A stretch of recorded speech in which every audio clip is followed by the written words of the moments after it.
Isaac, what's happening, brother? Garrett, not too bad, thanks. How are you doing? Oh, loving life. It's Friday. Awesome. Yeah, I'm actually out of here after this. So Okay, I'm good for you. Good for but you. but yeah. But I was like, I want to be here for Isaac, Oh, stop it. No, thanks for coming on for sure. It's always a treat to kind of get to hear from y'all from a different perspective because Mark does it. Have you met Mark before?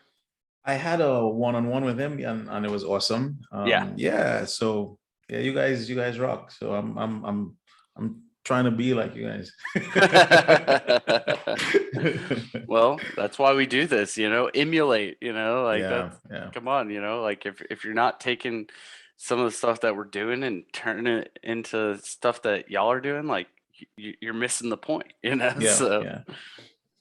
And I think in my particular case, I might be one of the few partners based in the Caribbean, which yeah. also has its own dimensions, its own implications, in terms of even what we can do and what we can't do, stuff that hasn't rolled out in our markets just yet. So it's a lot of adapting to these things, So, Yeah. but yeah. Yeah. I mean, would you call it an emerging market? I guess to a great extent.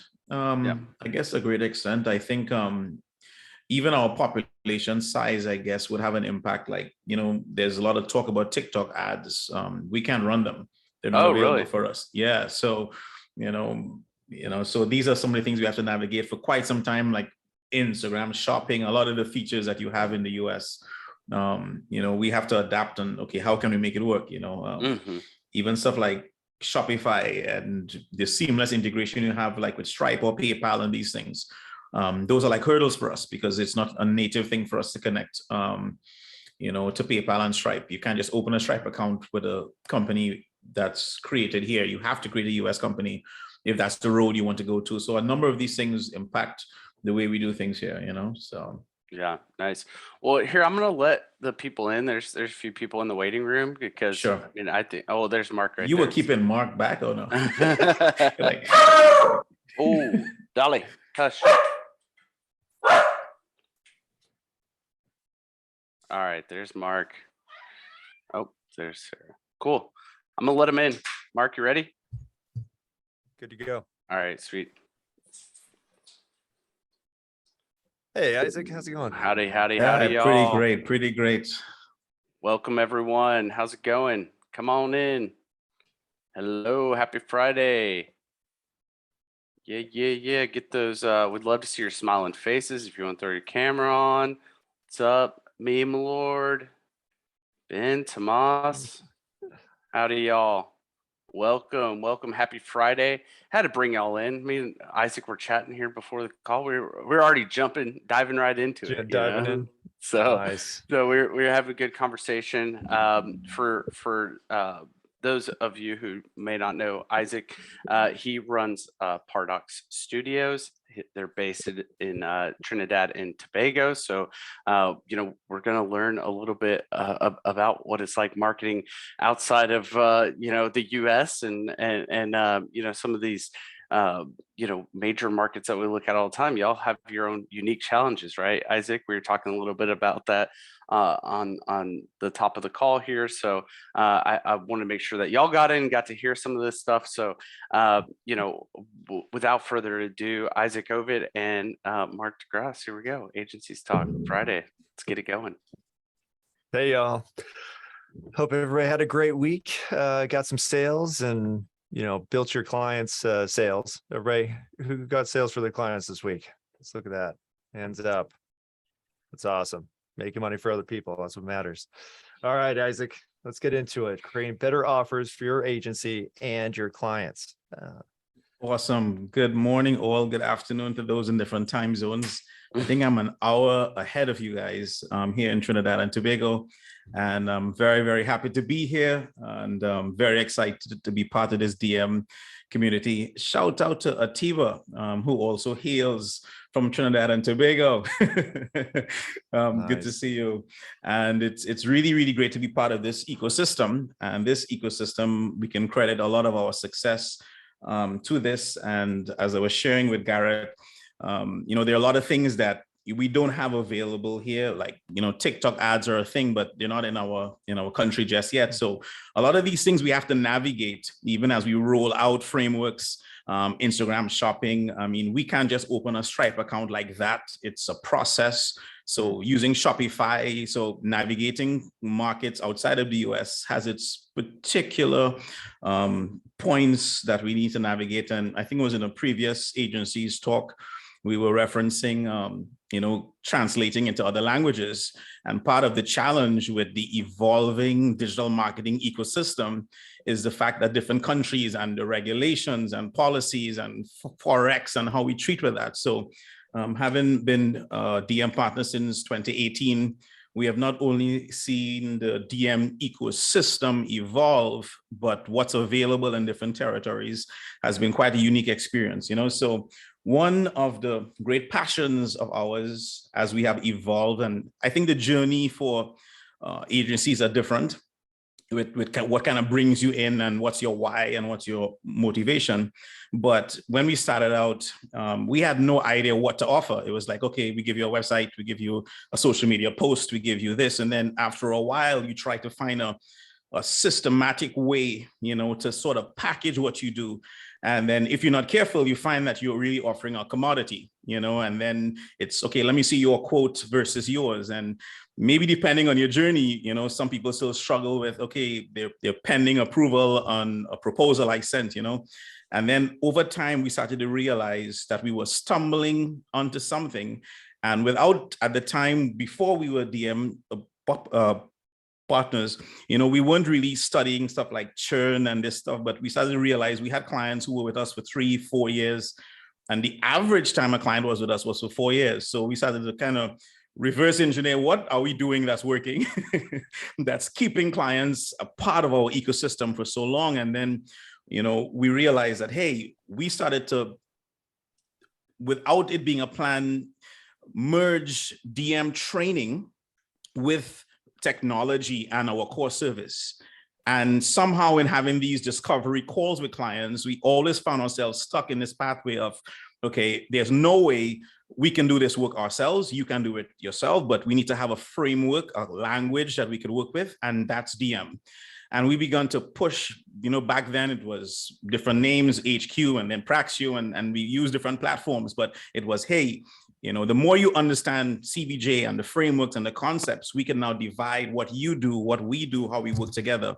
And then we started to drill deeper and deeper into what's that offer? What does that offer look like for us that is sticky, that, you know, connects with prospects? And when they see it, you know, we really give them a headache by saying, hey, we can't compare what you give to anybody else. You know, there's no way to even, you know, line this up. When you give us a proposal, it's like, what's in the world? We didn't even know we needed this stuff, you know? And we started to have this conversation around, many times clients think they know what they want and they have no concept of what they really need. And unless you do that deep dive, you know, you really don't have the data there, you know? So after we struggled and figured out a few things, you know, fortunately, we, you know, in our time, we have built, you know, over 100 websites. We work with, you know, quite a number of large companies in our country. We're Google partners as well. So we have a few things turned on, right? But DM has really been the framework that allowed us to really grow from an initial team of 2-3 members to now 18 full-time members on the team and growing, and allow us to be cutting edge in our little corner of the world with 1.4 million people, you know? So in terms of crafting the ideal offer, there are quite a number of ways we look at it. But for us, I mean, being DM partners, our foundation has always been, let's get you onto training. And what we have found, and especially in our particular case, there's so much in the DM repository that I think some of us even forget it's there. There are frameworks upon frameworks upon frameworks. And even if we give a client access, most times they're like, can you help me even implement this? So there has always been this room on scale to sit on top of the DM system and say, hey, as a partner, let's work with you to roll out this framework and to action this with your team, And yeah, it's a really fantastic thing, that it gives us that talking point and that opportunity to work with the client. And then most clients really have no concept of their tech stack. What technology should I be using to drive growth? More than that, what technology should I be doing to track performance? We kind of take for granted in the DM ecosystem, growth scorecards and KPIs and these things, but, and moving away from vanity metrics. But when you really get deeper into what moves the needle, you begin to now create a robust system where, okay, we give you all the technology you need to grow. We're going to give you all the training you could possibly need to grow. Plus, we'll support you. And then whatever service you need, we are able to provide, So that has been an evolving journey for us with crafting, I guess, what is our own offer. And without us having an initial plan for it, it started to sound like, here's what we're going to do. We're going to build you a website with basically everything you could possibly need to grow your business. And clients started to get hooked on. And then we realized 2, 3 years, 4 years, 5 years, team members changed, and we are the constant, So that really kind of opened our understanding. And then as we began to take on more clients, we started to look at their offers. How are you actually crafting your offer as well? And for those who have read Alex Hormozy's book, $100 Million Offer, well, that was it. By the time I found that, we listened to it like so many times, and it really gives a really fantastic framework, that really helps, So that's a core part of what drove us. And, for some people who are, speak about niche focus. So for some, it's, okay, I deal with chiropractors or doctors or attorneys. In our country, we can't run ads for attorneys. We can't run ads for doctors. That's illegal, So navigating this niche journey kind of helped push our evolution because, yes, there are certain, industries you could work with. And that's one approach. And then there are those who niche down into, okay, we're the Google Ads guys, or we are the, video guys or whatever. But we sort of have a unconventional niche. We really look for big problems, because if you don't have a lot of pain in your business, there's not much we can offer. Sometimes clients come to you, and when you look at what they're requesting from you, it's really nothing much more than you're a glorified assistant. We just need you to push these ads out and do this. And the ability to be creative and drive change in their business, you don't really get to do, So the 90-day transformation that DM, has so fantastically put out, we have taken that and create a sort of hybrid version of that 90-day transformation, that sort of evolved into quick action, quick wins, beyond the strategy. So while we are building out the strategy and getting into your CVJ and getting into your customer value journey, we almost tell clients now, don't even worry about some of the changes we're going to make, because we're going to give you a CRM if you don't have one. We're going to optimize it. We're going to put in tracking, your remarketing tag. It became almost a moot point to have a conversation about remarketing and tracking and these things. And, so that approach for us, was kind of fully inspired by that book, $100 Million Offers, as we started to look at what are the problems our clients face, as you transition from selling a website or social media or Google and change the conversation to what you're trying to solve. We found a list, like we started to just create a list of problems, and I call it my 80+ list of problems that every client we found has in some way, and, so we just, in no particular order in crafting a good offer, Alex in his book would say, if you really understand all of the problems that your prospect has and you try to address them all in some way, that really helps you craft that, So for us, it was, okay, what problems our clients have, so lack of awareness, findability, they don't know their ideal customer, not enough engagement. And the moment you start to have this conversation, it moves away from I need a website and I need social media and I need Google Ads to, okay, really, I didn't even think I needed to really understand. I need a system to support conversion. I don't know how to communicate my messaging. I don't have the technology to track leads.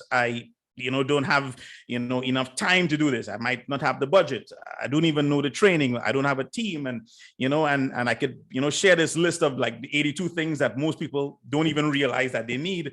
But out of that, the question now becomes, how do we create a robust offer that may go beyond what our core is? And that's where I see the DM ecosystem being so powerful, because, you have guys who are fantastic on video or fantastic on a website, but no client I've ever met in our experience comes for that one thing. I need one video to change my business. They really want their overall business, their numbers, their growth. They want to launch something different. And it really requires a combination of a crazy amount of things to make it work well. So you need a video, you need a fantastic website, you need incredible Google ads, you need social media that works, you need pure, clear messaging that is clearly communicated. You need to conceptualize how story brand could work. And sometimes as an agency, it may be difficult to wrap all of this into one spot, but that's where partnerships come in, So for us, we have also partnered with other agencies, so that we could offer a complete solution. So clients don't even have to go anywhere, and find anything at all, Shout out to who's buying the book. It will revolutionize your thinking. I don't know if anybody wants to jump in, but that's kind of the framework that's been driving where we're at now, That's fantastic. Well, and you said a ton of stuff, so I'm going to touch on on a few of the points that I really liked, because you had so much in there.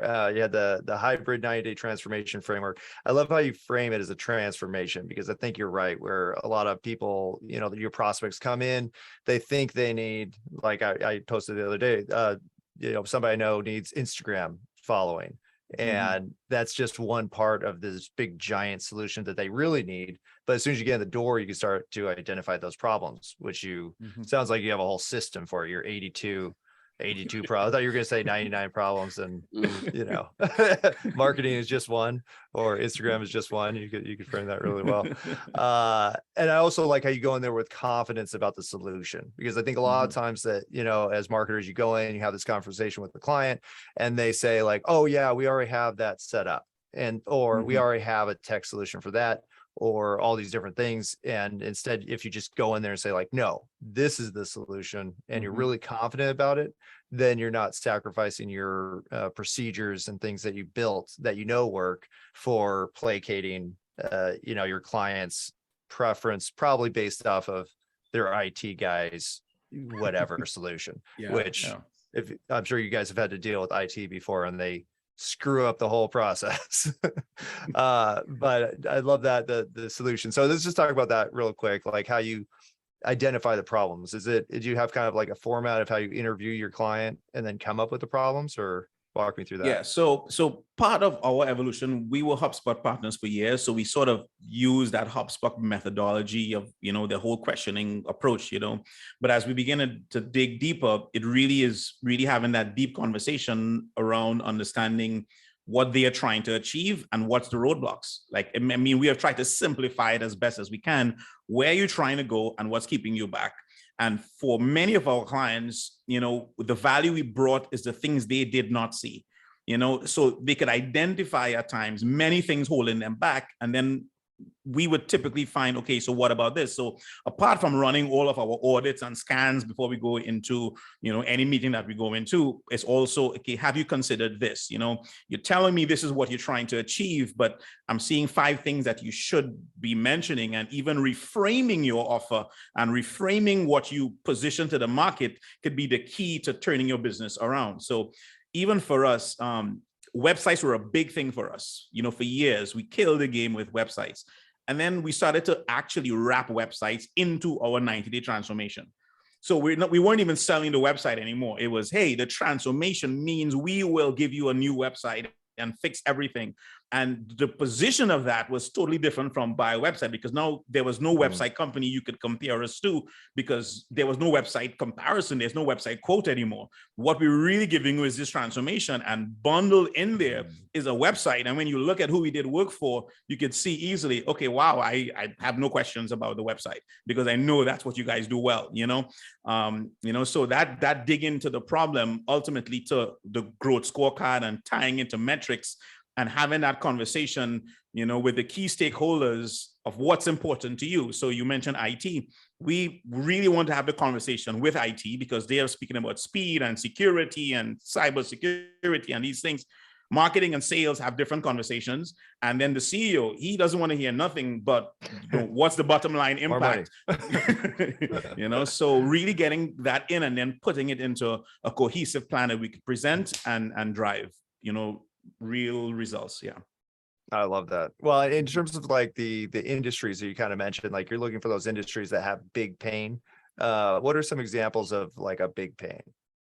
Okay, so for us, particularly within Trinidad, marketing automation and companies that are still doing a lot of stuff manually, when we identify, hey, you've come to us with a problem, but we can give you a system that could, take care of all of these things for you seamlessly. Like there's still a lot of companies, and I'm sure it's the same in the US, still using a lot of Google Sheets and manual systems and all these things. And when we say, hey, your website literally can trigger, an email autoresponder, and we could do some segmentation and follow up automatically and create a nurture sequence. And all of a sudden the sales team is like, whoa, we didn't even know this could happen, and help you qualify your leads. And, so for many with stuff like lead qualification, running campaigns, and the lead costs are just so high, and moving away from vanity metrics. And many of these clients, they have the budget and they just don't understand how to now get more results from their spend, so yeah.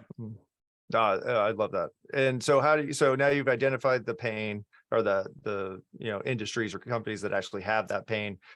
You've gone in personally and identified the situations that they have, like automation.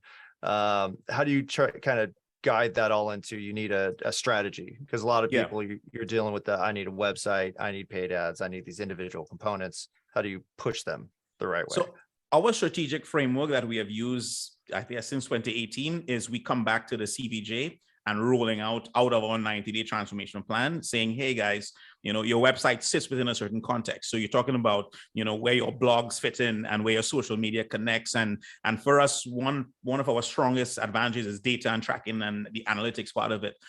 So the moment you have that narrative around, data-driven decision-making, and so our strategy is really taking that CVJ and tying it to data points, and literally, even our 90-day transformation is now like a 12-week program. Like we don't even say 90 days. Like literally, this is what we're doing in week 1, week 2, week 3, week 4, all the way to. So it's clearly defined, and we can give specific actions that we want to happen in each of those weeks.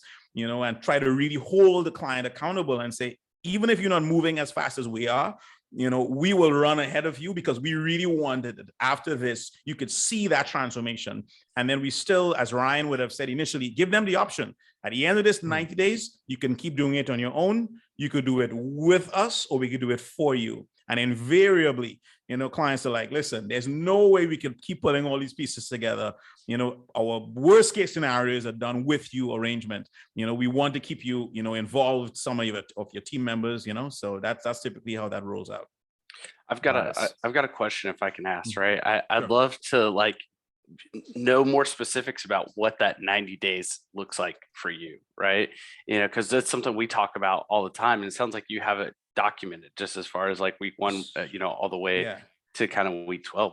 If you have something like that, love to see it. I could quickly share. You might be seeing my screen now. So this is an example, and there are different derivatives of it. But what we found is, even have a conversation, because we have a strong cybersecurity mindset as well. So like, hey, there's no security, there's no DNSEC. So somebody could basically, spoof your domain name. Is like, well, what is that? So yeah, before you even run traffic, is your domain name even secure? And it's like, okay, we didn't even think of that. So it's like, okay, that already begins to establish authority for us. So this will be different for different types of industries and stuff like that, but we have sort of built a hybrid, and I could certainly send a version of this, but typically it's built into how many pages we're going to touch immediately, the strategy session, you see the customer avatars, customer journeys inside there, with the upgrade, what we're going to do by day 15, and we have a number of other assets that we built over time as well. that sort of help amplify it, so we control in our country about 16 Facebook pages as well. So for a company that doesn't have much of a social presence, we can put you in front of 100,000 people immediately, as a value add, as a bonus, so it just makes our offer even more compelling, so yeah. Oh, that's amazing. Oh, I think somebody else had a question on here, which is, I love the Mickey saying you've made yourself irreplaceable. And I like how you incorporate the website into it, because I think the website is one of those, it's a tech piece that people really get hung up on, and it could just stall the project completely. How do you tell people that, hey, I have the website solution, we're just going to switch it over to my website because it already has everything built in? We don't really make it even a discussion. It's just like, you want to work with us, we have to work with your website. What we have found the greatest bottleneck has been copy for the website.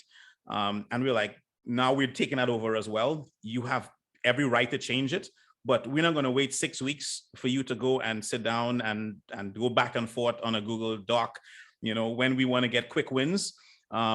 If you have it in place, fantastic. But over the years, every single time a website has been late, has been content from the client stuck somewhere in cyberspace, always on the way, and it never arrives. Lots of nods there. I saw throughout the entire so group. that frustration for us was like, okay, you know what? Let's actually begin to prepare copy, try to understand the brand as best as we can, at least close the gap. They have somebody working, sure, we could swap it out, but let that not stop us doing a landing page, driving into a CRM, getting qualified leads, growing the business. And I'm big on iteration. I'm big on minimum viable product. Let's get something going. What you have is not working. If what you have is not working, don't make it really difficult by trying to get perfection in 6 months, when in a month we could get something going and keep improving on a monthly basis, so yeah. I love that. It's so simple. And it's, I know it's always tempting because a lot of people have spent tons of money on their website, possibly, there's websites that take $50,000, $100,000 to create, but just saying, hey, we're just going to get going gives you the ability to have quick wins because you're not stalled out by content and everything else that goes into a website. And we probably have all of your plugins and automations and everything duplicated. Did you just take an existing website and duplicate it? No, it's a bit more custom for us because we work with different industries. So we build custom calculators, we build custom systems depending on the need of some of our clients. But what I would say, as we learn and as we evolve, even like with Performance Max, because as Google partners, we run a lot of Google ads. Performance Max, when you listen to Kasim speak about how much assets Google requires, it just changed the game for us from a website perspective, because the more assets you give to Google, the better your ads perform. So suddenly a 5-page, 10-page, 15-page website suddenly becomes, hey, we need to add pages every single month to keep creating assets for Google to have, suddenly the role literally becomes irreplaceable. Like, if we break this now, your whole campaign system, is at the brink of collapse, because the more we feed the engine is the better the engine performs, so yeah. That's amazing. So in terms of the, say, ideation of the big offer, so I did read the book you're talking about, the $100 million offer, and he says it has to be irresistible, it has to be something you can't say no to and feel good about. How do you come up with that? That's really hard. Yeah. So I think for us, we sort of started it without even, and that was before the book came out, but we started to tell clients, here's what, every package we have comes with certain things. And we started to stack things in our package. We call it complementary. So we would take on a social media client and say, hey, within your social media package, we actually give you free hosting, we give you free CRM access, we give you, and it's just a matter of bundling. And it just became very sticky. And we started to explore that concept about, okay, can we tie now either the big win of the website, which is like a major roadblock for many, or the 90-day transformation, and say at the end of this 90-day transformation, the minimum thing you can take away from this is that monthly retainer, which is critical for us because that's our MRR, that includes we want your hosting, we want your CRM, we want your social scheduling technology. We're big on tech stacking. So we even implement Google Workspace. So we have clients, we manage your Google Workspace, your hosting your CRM, whether it's HubSpot, whether it's ActiveCampaign, whether it's built on GHL, it doesn't matter. What we want to do is be there, integrating your Facebook Pixel, your Google Tag Manager, your reporting. 99.9% of clients, even if you give them access to their data, don't know how to process it. They don't know how to interpret it, don't know how to analyze it. So why not have a package that tied to us, at least spending an hour a month looking at your numbers, even if you want to do all your posting and you want 82 stories per day, which we're not going to do, but you want to do 82 stories and reels every day. That data is what drives those things. So for that big offer for us really began to take the form of, hey, we're going to build you a website, and you're going to have these options under it. And our DIY option, or that basic option, is keeping your hosting, your social scheduling, your technology, everything you need. And for us, we are pairing that with DM training. So we have clients for years who, what they get bundled is all the technology and all the training that they need on a monthly basis and access to us. That looks like the minimum. And the concept of all the technology and all the training you will ever need, to me, that is priceless. Like, there's no way to beat, there's nothing else in the market that could compete with having access to the DM ecosystem, awesome tech stack, and access to a la carte services if required, because the MRR really is not subject to somebody saying, I don't like the artwork today, or the video didn't come out good. That is headache. I mean, we've done it for years, but it's just so subjective. So, yeah. Well, I love your incorporation of that kind of education marketing factor, where you just give people access to DM, and now all those questions that you'd have to field, maybe it could just be answered by a digital marketer. Plus, they'll realize how complicated it is. How much skill goes into what you do. Plus, because I think the big fear with a lot of people is people will log in and they'll see the secret sauce, they'll see the formulas, and then they'll be like, oh, I could do this myself, which I'm sure is only like 1% of clients, right? Like, nobody goes in there is like, oh, this is easy, I don't need you, who's going to deliver 90 days of crazy value that I can't even walk away from afterwards. Just in terms of, say, delivering all that stuff, because that's a ton of stuff that you just said. You do that with 18 people, or do you outsource some of it when necessary? We do have a support team as well beyond our 18 full-time team members. Yeah, so we have an external support team out of our country as well that we tap into. Yeah. Okay. And then if you don't mind me asking, just how do you manage all the projects? Do you use ClickUp, Monday? So actually, interestingly, so we use a combination of Airtable and Basecamp. Okay. So Garrett's we're having an Airtable debate because Garrett's in love with Airtable. I'm a big Airtable fan. Mark is not a big Airtable fan, so it's like. So our tech division lives in Airtable, and our content division, they were like, okay, Basecamp, and then we sort of started to sync. So we're working on some Zapier stuff between them, so we could get all the tasks and everything could trigger on each side.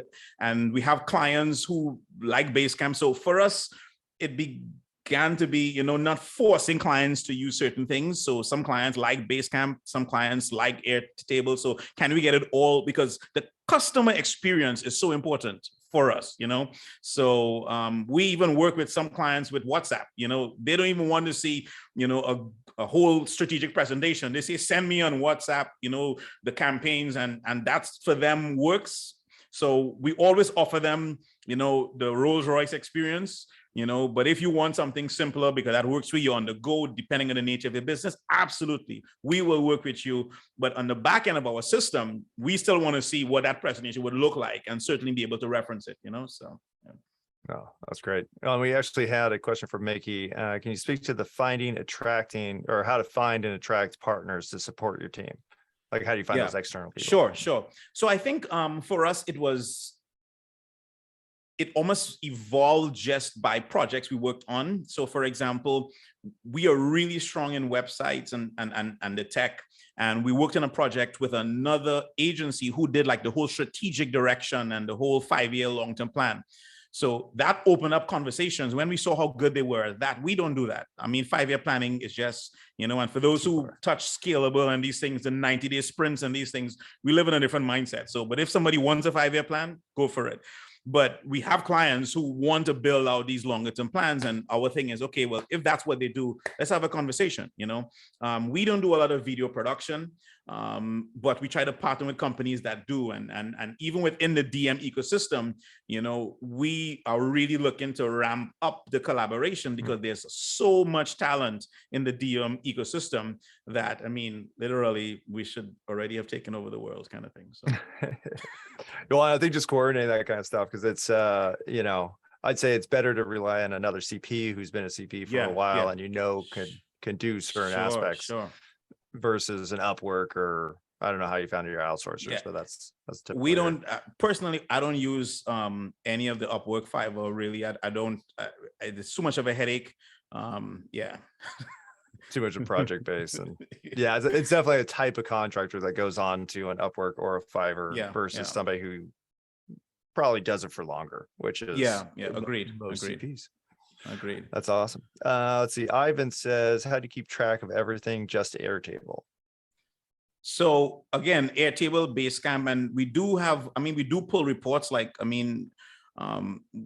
For us, I think we've evolved because of the nature of our agency in 3 specific divisions. So we do management reporting for, our services division versus our technology versus even training, so we track where people are in their training programs and what support they need there. We track technology and rollouts and workflows and automations and the support they require there. And then from a campaign, and we call our packages multi-channel. So we stopped saying social media and Google years ago and say, okay, we sell multi-channel campaign because you need everything. We stepped away from talking about Facebook, Instagram, LinkedIn, and, we need to be wherever your clients are at. So you need to be omnipresent.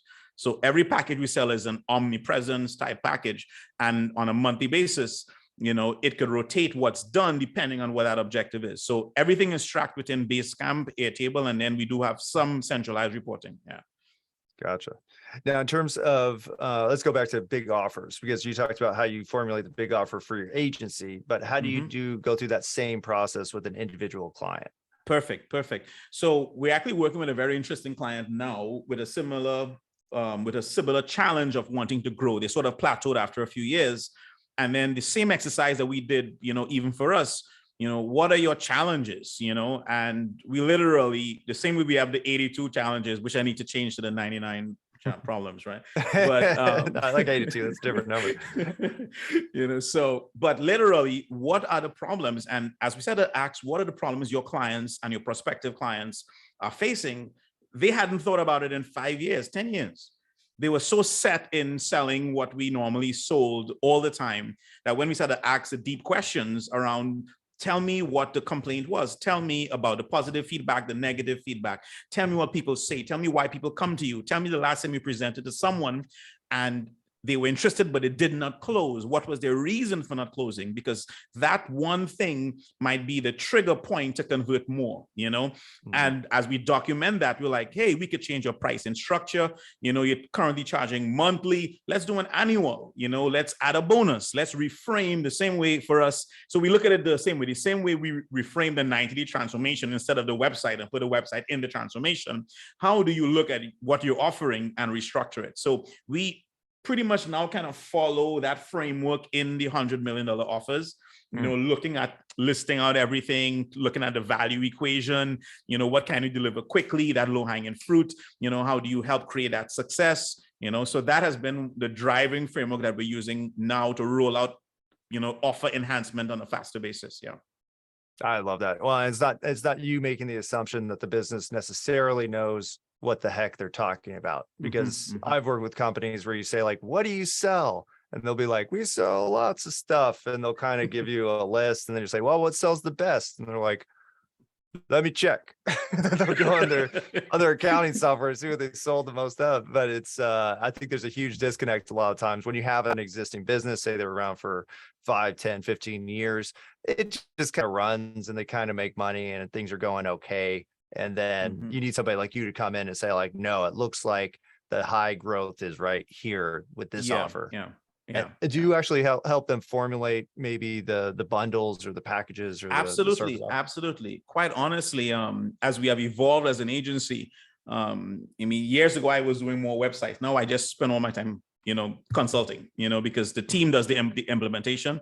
But that finding that sweet spot with dialing into how you can actually move the needle on your business, that is a premium offering that is priceless, so we really want to help businesses, and ask them questions that they may not have asked, in quite some time, and challenge them to test the market with new ways of presenting offers. We're always testing, like even internally for our agency, we're always testing.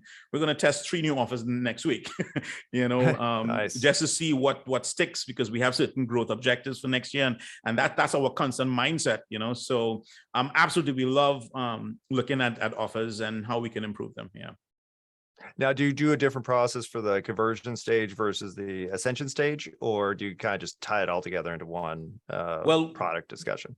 Well, with the mindset on irresistible offers, we have sort of growth hacked that conversion stage because you could almost drive, because if you really dial in on your prospect, their problem, and that irresistible offer, you can almost drive them, straight there, so that convert stage has evolved for some types of clients. Again, it depends, because if there is a lead time or a consultation between, you need to book a discovery call or something before you could, purchase, then we could evolve there. But even for us, we have tested campaigns for us that we didn't even need a consultation. What was articulated was so clear. Somebody's like, yeah, well, let me dive in. We tested, a 30-day transformation campaign that people just bought, without even having a conversation, again, that's built on a background of us having enough goodwill in the market that our name is known and stuff like that. So, but the reality is there is truth to, once you can clearly articulate the problem you're solving to that ideal prospect, it will resonate with them so quickly. The most they might need is, what's the payment method, so, yeah. That's awesome. So let's say that I'm guessing most of the time within 90 days, you come up with an awesome offer, and then you can progress from there. Do you ever have a case of, like, you thought something was going to be awesome, and maybe it started performing a little bit and then stalled out? Like, how do you deal with failure of offers? Yeah. So one of the early things, and I think in managing client expectations, I think it's one of the best things we can do as agency leaders, is the market is the final voice. I always tell clients, you could have the best ideas, we could have the best ideas. The judge of everything we do is the market. So ultimately, our job is to create the best offers we possibly can and put it there for the market to actually determine what that best offer looks like, and even do some split testing in either the messaging and really see what the market says. And then once you understand that, you begin to amplify, so of course, there are campaigns that we have created that did not resonate. We missed something, or something changed in the marketplace that we didn't even fully understand. And you need to dig deeper. And then when you unlock that, then you find that result. But clients appreciate that, I guess, hunt, that quest to find that right offer. Yeah. Well, they probably like you not just saying, like, I know the right offer. Correct. Just do what I say and it'll be fine. So if you leave it up and say, wow, we're only one group. That's awesome. Do you have any, say, a case study of something just like going off like crazy? Like you did the 90-day program and you came up with the offer and you found the offer and it 10x or something like that. Yeah, I think I could send one in maybe to the group that we could work with. I think we have 1 or 2 cases that we could reference. There's one we're working on right now that I think will be the one. Oh, really? It's lining up, in the way I think we could have maximum impact, and is really measurable what the outcome will look like, so yeah. That's super cool. Do you ever succeed so hard that they can't keep up with demand? We have had a client said, can we turn off campaigns? They can't keep up. We have had 2 clients complain about campaigns working too well, which is an interesting problem. Pause. And because for us, and years ago, we stopped doing any sort of message response and message support. When we started out, we supported clients there, but now we're looking to relook at that as an add-on, with some partners that could, because again, there's a lot of statistics that show if you don't respond to a lead within a certain period of time, they fall off the wagon, so clients we have found really can't solve that problem themselves, and like in our country, stuff like missed call text back and these things don't work because Twilio doesn't even operate here. So some of these options that exist, for the US market don't exist in our market. So we can't even use a simple missed call text back, option here. So we have to sort of repurpose what that looks like to quickly respond to a lead coming in, so yeah. Oh, that's super cool. Well, I think that's amazing offer, and the fact that you follow. I mean, the 90 days I just love because it's long enough where you can get results, and it's not so long because you have a lot of agencies that talk about 6 months or 12 months and don't expect anything within the first 9 because it's XYZ and just cashing checks the whole time. But I love that the 90 days, and then you can lock them into whatever you want after you are committed, and they can't leave because you just set up like 100 things. So I love that side. Let's see. Any other questions? Feel free to unmic yourself or do we have to unmic them?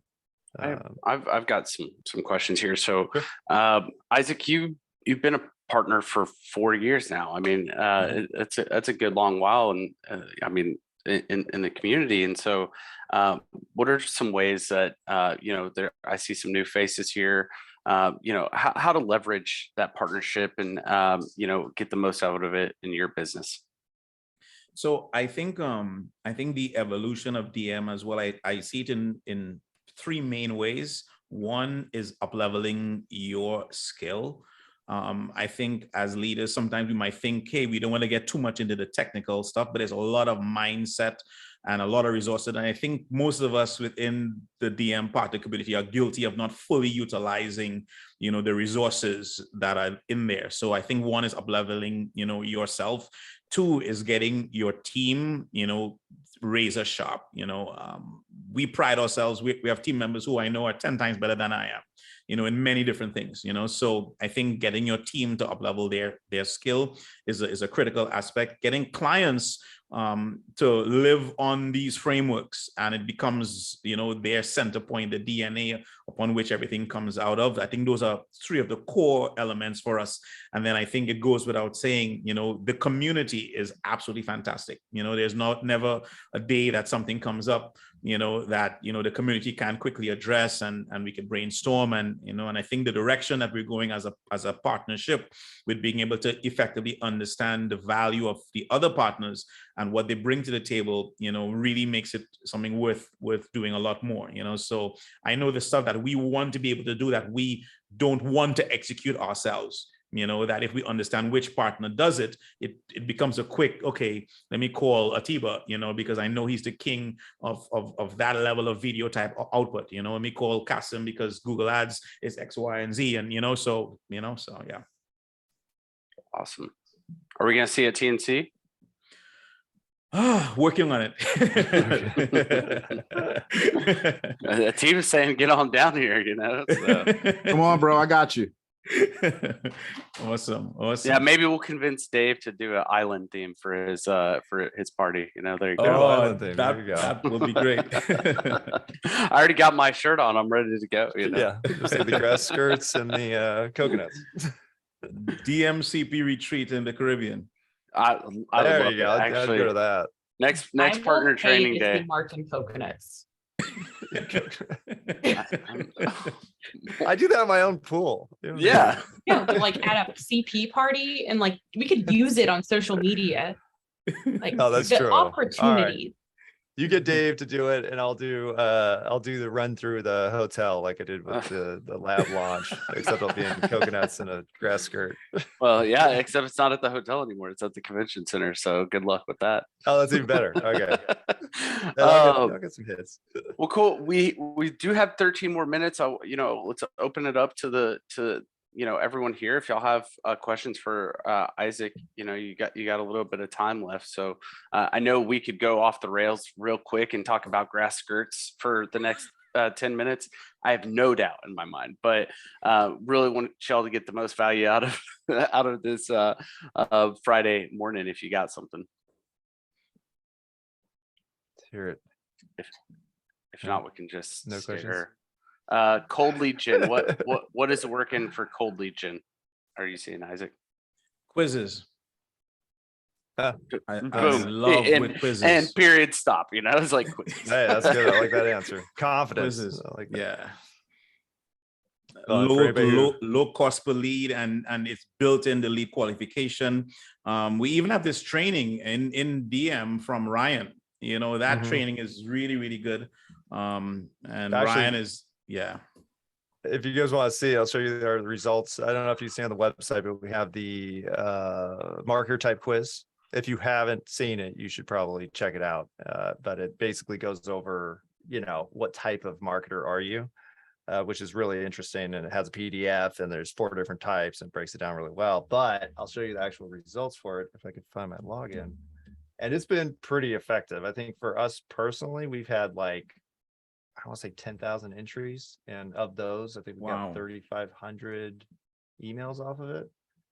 I'm going to tease all of you and then I'm not going to be able to access the thing. Hold on. I'm going to find it. Somebody go next. Does anybody else use bucket.io? Yeah, we do. We actually use Bucket for clients for Legion now. Yeah, it's so easy. They actually have 2 different versions and we started using the new version. And it's been going like gangbusters. Yeah, it's awesome. There's today's growth, 64,000 participants.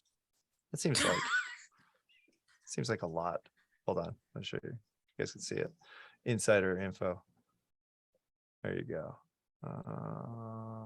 Single page. Yeah, there you go. Funnels. We have our marketer type. This is one of them at least. I can pull all the analytics, but you can see it's super easy to use system. If you you guys aren't on Bucket, I definitely recommend it for quizzes. This is the same thing we use. Yeah. We're having questions pop in the chat here, so Sure. I do want to be mindful of that. Quizzes through cold emails, Facebook ads. How are you getting people to go through those? We run it as Facebook ads for us. Facebook ads. Cool. Perfect. Mickey asks, did you start with a defined niche and then broaden over time, or did you start with a broad audience? We started with a broad audience. We didn't niche down really. For us, like I said, our niche really is big problems, is really identifying those gaps. So we kind of work with quite a different number of players. We have we work with over 100 clients right now in different buckets. Cool. Michelle asks, I'd like to hear about best practices for translating CP resources. If you want to expand on that, Michelle, what do you got? Yes, Isaac mentioned that one of the struggles that he had was that obviously our resources are in English and not all of his client base speaks English. So did you have any struggles, or was there anything that you did to kind of help overcome that? So it's not so much that the language is the issue for translation for us. The challenge for us is really separating certain things that can't work in our market environment. So for example, anything on TikTok ads, or TikTok ads can't run here. Instagram shopping has challenges. A lot of the paid traffic and e-com is on Shopify, and Shopify native integration would have been with Stripe and PayPal and some of these, US-based payment gateways, as an example. Those gateways aren't readily available in our country. To get Stripe, you need to open a US company to get Stripe, so you can't open a Stripe account with a company incorporated in our country.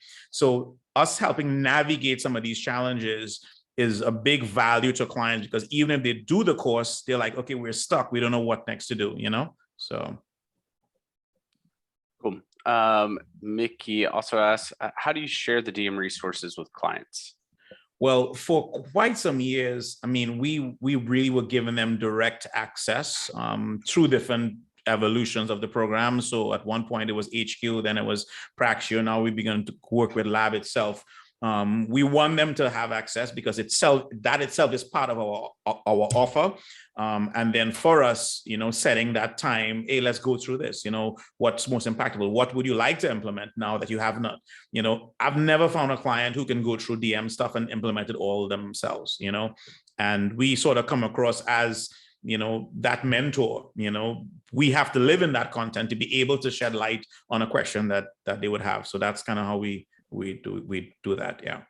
Yeah, and all partners here, y'all should have lab team accounts with 5 team members in there by default for being a certified partner, right? You can use that to train your team. You can use it to educate your clients. You can charge for that outside of us, right? So y'all can collect all that revenue. You can tie it into your current offerings as a value add. Whatever you want to do, you have that resource available to you. And Isaac, I know that's something that obviously you have used really well over the years, and have continued to educate your customer base. And so love to see that, and would love to encourage everyone here to utilize that as well. Mickey, you asked that question, so you better start doing it. Cool. Let's see what else I got here. Sure thing. I've been trying to get Ryan to give access to Bucket, but I don't know. Yeah, Bucket is still working. Are you trying to get free access to Bucket? No. Okay. Oh, so you just can't set up an account? Oh, that's weird. They yeah, launched publicly the new one, I think. Yeah, 2.0. Yeah. I'm Cool. pretty sure you're good to go. Actually, and we could probably that was one of the people I was talking to about a new discount code. So let me, if you guys want to wait like until next week, I'll reach out to them right now and see if I can get a new coupon for sign up for Bucket. And then Mark asked, this is in conjunction with those quizzes that you had answered, how you're doing cold. So you're running Facebook ads, right? And are you targeting that to business owners, or, I guess I would assume that, it depends on what the product is. The customer avatar, that alignment between that messaging and that ideal customer. Yeah, we really can't underestimate that value of going through that ideal client avatar experience and really defining what that looks like, because it really, once you have a quiz and an offer and whatever you want to get them to that offer, that really sets your targeting. We also run Google ads depending on what it is, so. Perfect. And then Ivan asks a good question. If you started today, surprising actually from Isaac, if you started today and had nothing built, what would you do, and how do you get to 10K MRR the fastest? Oh, this is Ivan is asking. Okay. Yeah, okay. Ivan. Okay. Ivan, I think for me at this point, it will be pretty much the same formula. I think combining the DM ecosystem with like a SaaS offer, I think as a bundle, I think that's gold. And building your services on top of that, because at the end of the day, I could easily present DM as something you can't live without, and like hosting and these things you can't live without, I think, so a combination of access to DM with your support and some level of technology is gold. Yeah. And, Ivan has a fairly unique, situation over there with GDPR as well. So you can also position that, ongoing compliance, right? As new updates come out, because it sounds like a lot of your initial offer is, data security and compliance, right? So that's, in my mind, that's something. So that's cool. There you go. I got you, Ivan. Any other questions out there? I mean, we're about Ivan, the meme lord, as we call him around these parts, but he's a new member to the community, so you gotta kind of two dichotomies over here. We got you, longtime member, Ivan, some Tori, some of these new peeps that are fresh into the community. So super appreciate you doing this and talking to all these folks and talking to them how to leverage the DM resources inside of your product offerings. And it's been a great talk all around. I think everyone can say that this was a good Friday morning, afternoon, well spent. And also, if any of you, we're actually planning out our September and October agencies talk schedule. So if you're interested, all you have to do is pitch us a topic and we'll come up with some dates and the availability. Which Fridays you're available for the next 2 months if you want to be on the show. Do we have a form application for that? We don't, but send me a Facebook message or email partners@digitalmarketer.com. Perfect. And we'll make an application soon for getting that done too. For sure. Yeah, lots of thank yous. All right, perfect. Cool. Well, let's wrap it here for the day. Once again, thanks for the time, Isaac. Mark, thanks It for was great being here. Thank you doing the for having me. agency Thank you, talk. Isaac. Everyone, thank you for joining in. We'll be back, same time, same place next week. We actually have Melissa Kundi next week. Ooh. So that'll be a good one. We also have a great a Thursday call with Scott talking about doing sponsored events, right? So something that we're working on internally, empowering y'all to host events. Scott's going to kind of talk about best practices and how he does that, since he does co-branded events with Shopify right now. And then, of course, if y'all need any help with your CVJs, your growth scorecards, things like that, we'll be covering those on Tuesday during the Client Attraction Engine workshop. So would love to see y'all out there. And for now, enjoy the rest of your day, enjoy your weekend, and we'll see you next week. Isaac. Thanks, team. Happy Friday. H&E. Team,